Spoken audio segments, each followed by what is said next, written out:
Hello, today we're going to talk about wounds from the past and how historical trauma still impacts human behavior and child rearing practices. We're going to address the need to incorporate a multicultural focus into all aspects of our work with children and families, and to consider how context shapes culture, values, and interactions.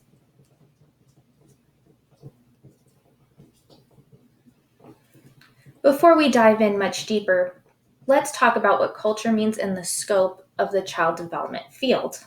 Culture includes attitudes, values, beliefs, and behaviors that are passed down from one generation to the next without explanation. This can be an unconscious transmission of adaptive child rearing mechanisms. In time, we forget why we do what we do, and we take for granted that things are just the way they're supposed to be. Just as families have cultural beliefs and values, we, as students of the child development field, are influenced by our own implicit, unconscious values from both our culture and our families. It's important for us to recognize these biases and stereotypes because they can affect the children and families that we work with.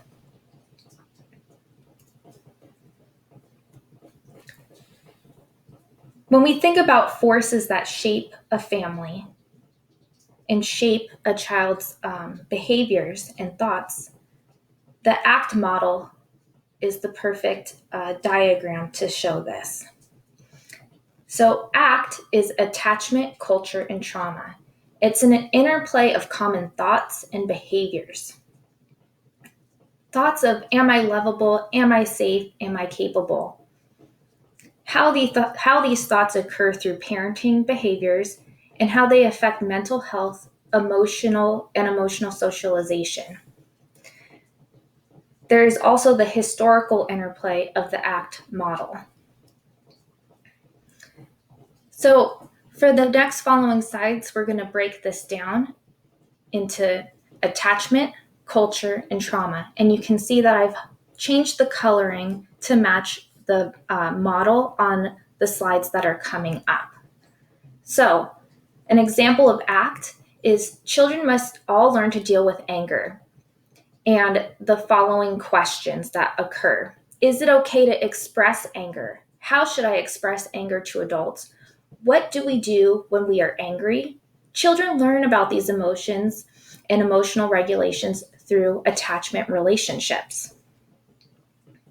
So we can see here on the actual ACT model that these are all going to be an interplay. And culture focuses on how you're going to feel about being angry or sad. Trauma is going to affect how you behave, and attachments are going to affect how you feel about those feelings that you are having.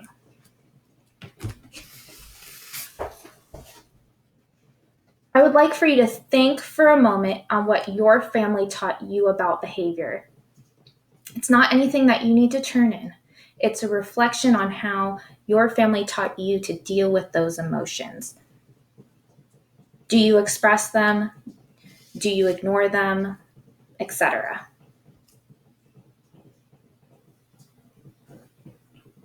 Culture. It's how parents socialize their children to exist within a cultural construct, and this is from Broth and Brenner. Their emotional experiences and emotional socializations are culturally constructed. These can evolve based on contacts with other groups, migration, technology, social change that happens when it is no longer adaptive will continue.